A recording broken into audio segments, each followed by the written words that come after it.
ஒன்று மக்கபேயர் அதிகாரம் 2. மத்தத்தியாவின் பற்றுறுதி. அக்காலத்தில் யோவாவின் குடும்பத்தைச் சேர்ந்த குருவான சிமியோனின் பேரனும் யோவானின் மகனுமான மத்தத்தியா எருசலேமை விட்டு புறப்பட்டு மோதயினில் குடியேறினார். அவருக்கு 5 மைந்தர்கள் இருந்தார்கள். அவர்கள் காத்தி என்ற யோவானும், தாசி என்ற சீமோனும், மக்கபே என்ற யூதாவும், அரவான் என்ற எலையாசரும், அப்பு என்ற யோனத்தானும் ஆவார்கள்.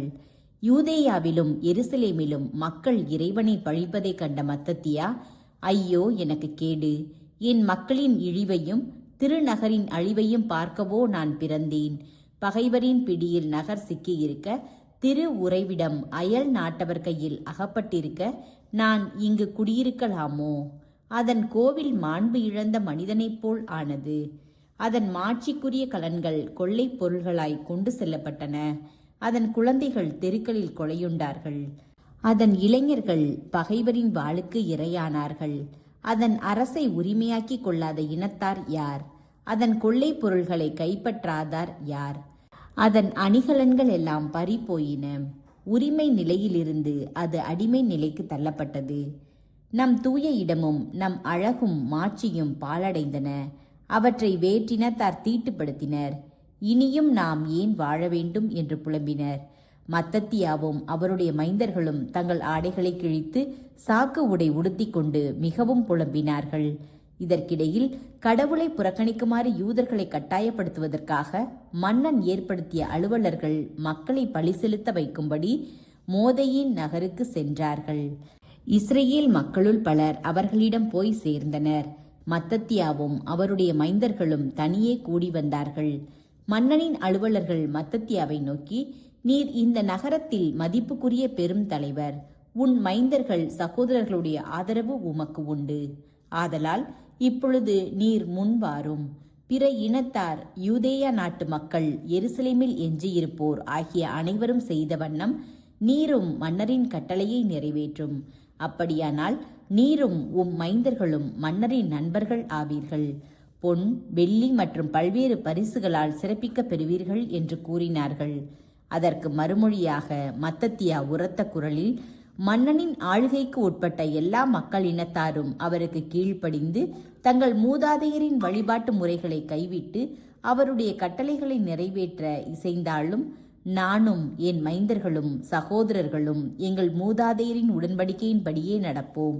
திருச்சட்டத்தையும் அதன் விதிமுறைகளையும் நாங்கள் விட்டுவிடுவதை கடவுள் தடுத்தருள்வாராக. மன்னரின் கட்டளைகளுக்கு கீழ்ப்படிய மாட்டோம். எங்கள் வழிபாட்டு முறைகளில் நின்று சிறிதும் பிறழ மாட்டோம் என்று கூறினார்கள். மத்தத்தியா இச்சொற்களை கூறி முடித்ததும் மன்னரின் கட்டளைப்படி மோதயின் நகரத்து பீடத்தின் மேல் பலியிட யூதன் ஒருவன் எல்லாருக்கும் முன்பாக வந்தான். மத்தத்தியா அதை பார்த்ததும் திருச்சட்டத்தின் பால் கொண்ட பேரார்வத்தால் உள்ளம் கொதித்தெழுந்தார். முறையாக சினத்தை வெளிக்காட்டி அவன் மீது பாய்ந்து பலிபீடத்தின் மீதே அவனை கொன்றார். அதே நேரத்தில் பலியிடும்படி மக்களை வற்புறுத்திய மன்னனின் அலுவலனை கொன்று பலிபீடத்தையும் இடித்து தள்ளினார். இவ்வாறு சாலூவின் மகன் சிம்ரிக்கு பிணகாசு செய்தது போல திருச்சட்டத்தின் பால் தாம் கொண்டிருந்த பேரார்வத்தை மத்தத்தியா வெளிப்படுத்தினார். மத்தத்தியாவின் எதிர்ப்பும் போரும். பின்னர் மத்தத்தியா நகரெங்கும் சென்று திருச்சட்டத்தின் பால் பேரார்வமும் உடன்படிக்கையும் பற்றுறுதியும் கொண்ட எல்லாரும் என் பின்னால் வரட்டும் என்று உரத்த குரலில் கத்தினார்.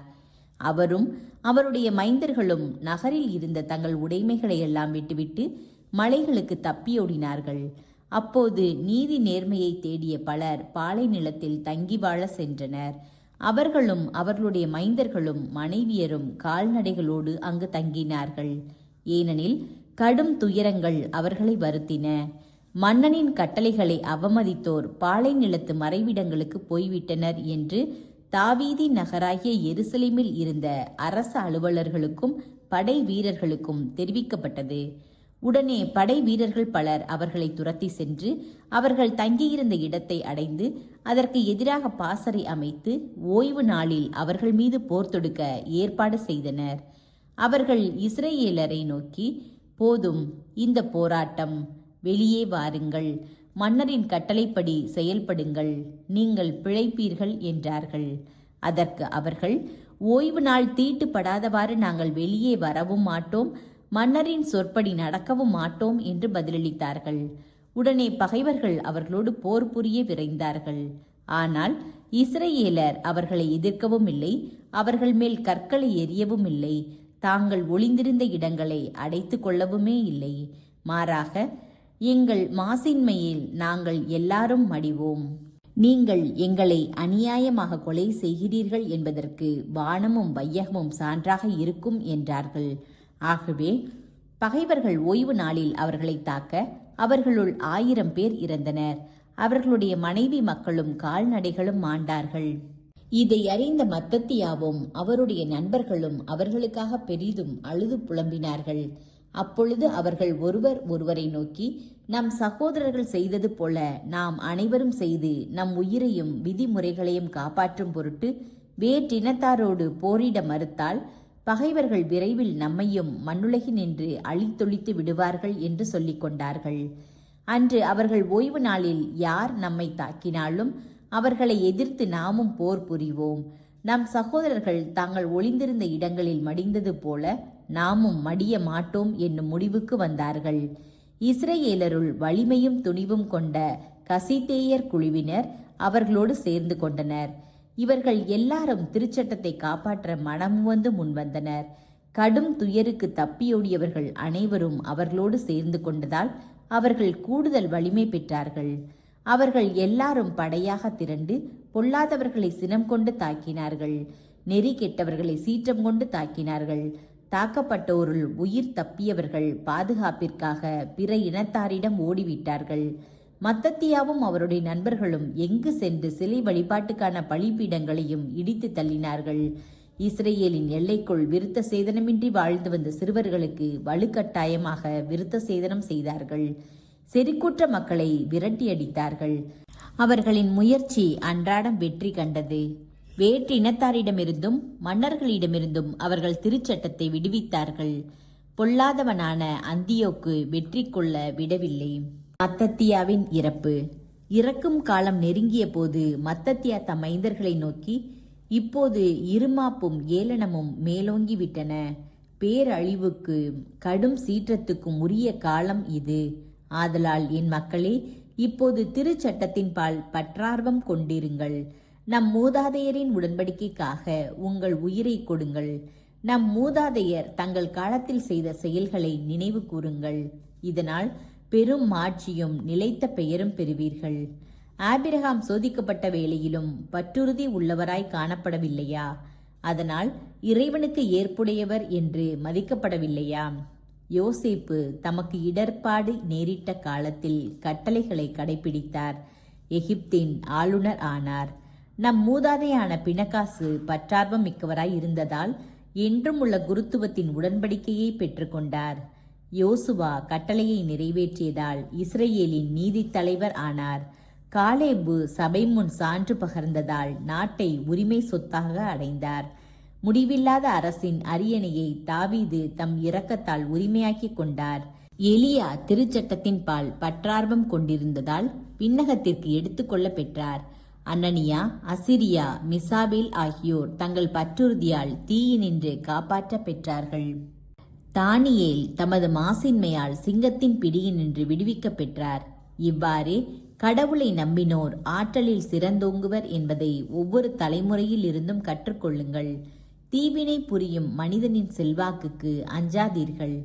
ஏனெனில் அவனது பெருமை கழிவு பொருளாக மாறும், புழுவுக்கு இரையாகும். அவன் இன்று உயர்த்தப்படுவான், நாளை அடையாளமின்றி போய்விடுவான். ஏனெனில் தான் உண்டான புழுதிக்கே திரும்பிவிடுவான். அவனுடைய திட்டங்கள் ஒழிந்து போகும். என் மக்களே, நீங்கள் திருச்சட்டத்தை கடைபிடிப்பதில் மன உறுதியும் வலிமையும் கொண்டிருங்கள். ஏனெனில் அதனால் மாட்சி அடைவீர்கள். உங்கள் சகோதரனாகிய சிமியோன் அறிவு கூர்மை படைத்தவன் என்பதை நான் அறிவேன். அவனுக்கு எப்போதும் செவிசாயுங்கள். அவன் உங்களுக்கு தந்தையாக இருப்பான்.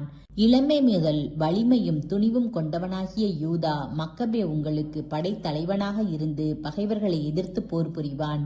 திருச்சட்டத்தின்படி நடக்கிறவர்கள் எல்லாரையும் உங்களோடு ஒன்று சேர்த்து உங்கள் மக்களுக்கு இழைக்கப்பட்ட கொடுமைகளுக்காக பகைவர்களை பழிவாங்குங்கள். வேற்றினத்தார் உங்களுக்கு செய்ததை அவர்களுக்கு திருப்பி செய்யுங்கள், திருச்சட்டத்தின் கட்டளைகளை கடைப்பிடியுங்கள் என்று அறிவுரை கூறினார். இவ்வாறு சொல்லி மத்தத்தியா அவர்களுக்கு ஆசி வழங்கிய பின் தம் மூதாதையரோடு துயில் கொண்டார். அவர் 146ஆம் ஆண்டு இறந்தார். மோதையின் நகரில் இருந்த தம் மூதாதையரின் கல்லறையில் அடக்கம் செய்ய பெற்றார்.